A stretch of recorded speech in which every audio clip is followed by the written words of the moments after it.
control ang kainit bitaw.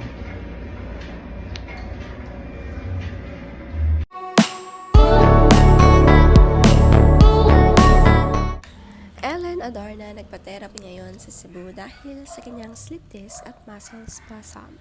At kahit may pinagdadaanan na sakit, ay nakakaya pa rin ngang ngumiti. Naghahanap nga ng magaling na doktor dito sa Cebu na inaalagaan siya at may physical therapy pang kasama.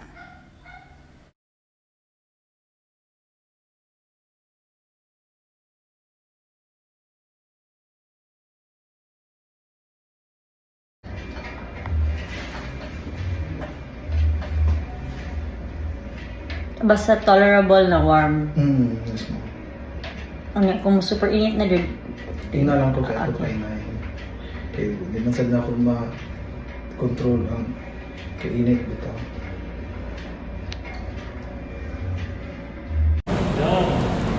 Da.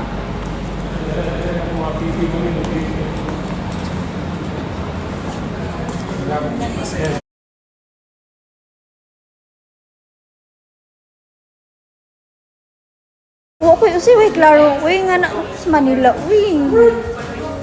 Dinala nga siya sa isang movement love para ma-exercise ang kanyang likod. Magandang exercise nga ang tamang movement para sa slip disc.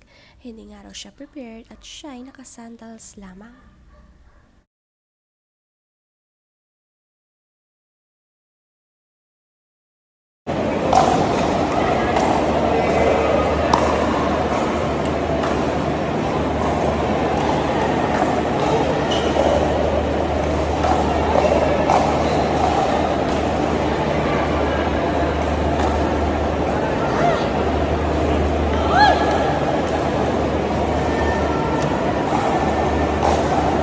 Kayang-kaya pa rin niya ni Ellen ang pumalo ng bola ng malakas kahit may slip disc at medyo masakit nga kapag mayroon ito. Ma-energy pa rin si Ellen. Effective nga ang ginawa sa kanya dito sa Cebu.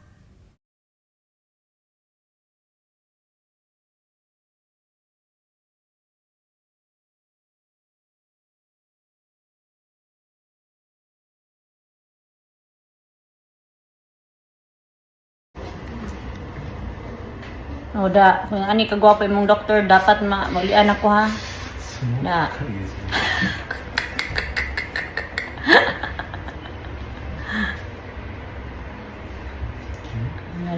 Ang dagom.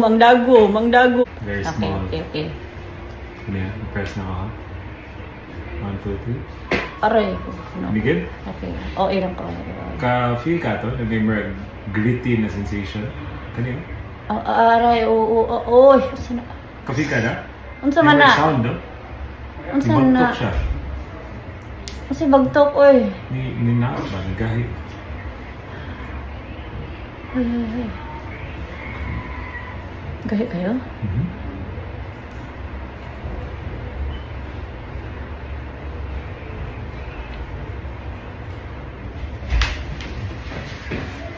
May inilagay ngang gamot sa likuran ni Ellen at talagang makikitang tinitiis ni Ellen ito para na rin mabuhat niya ulit ang kanyang baby girl na si Liana.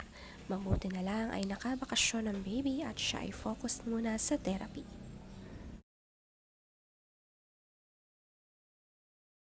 Mainam nga siya ay nasa Cebu dahil marami siyang katuwang dito at may magaling ding doktor para sa kanyang likod.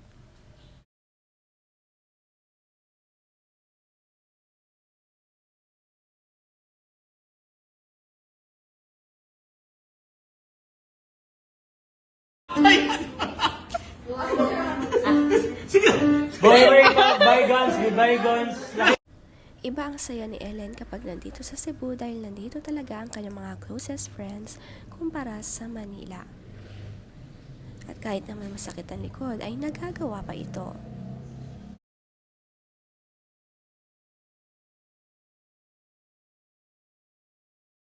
Ambush.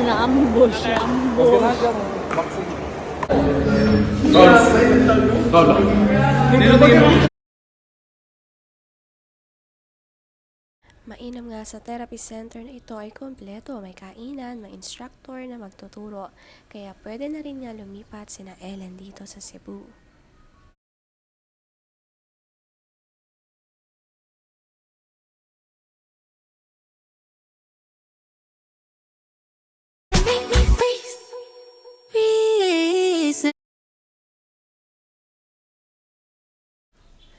Nakakatuwa naman ang reaksyon ni Ellen sa 2026 prediction sa kanya.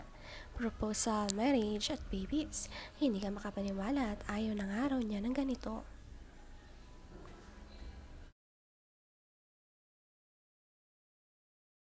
Ang ganda nga ng ref ng mga parents ni Ellen dito sa Cebu. Punong-puno kasi ito ng mga ref magnets sa dami na nga ng kanilang nilibot na bansa.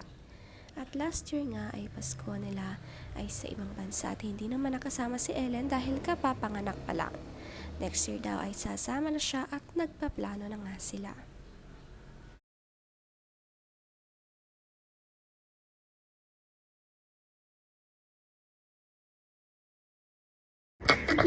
Gamay na. Last na lang ka. Lala. Okay, okay. 1, 2, 3.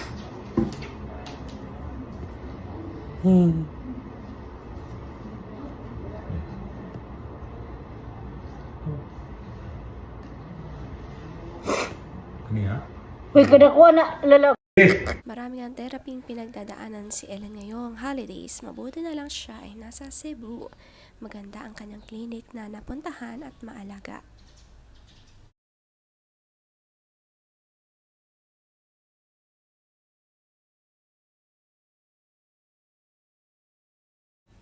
Si Elias naman flying to Cebu na kasama ang kanyang tita Van.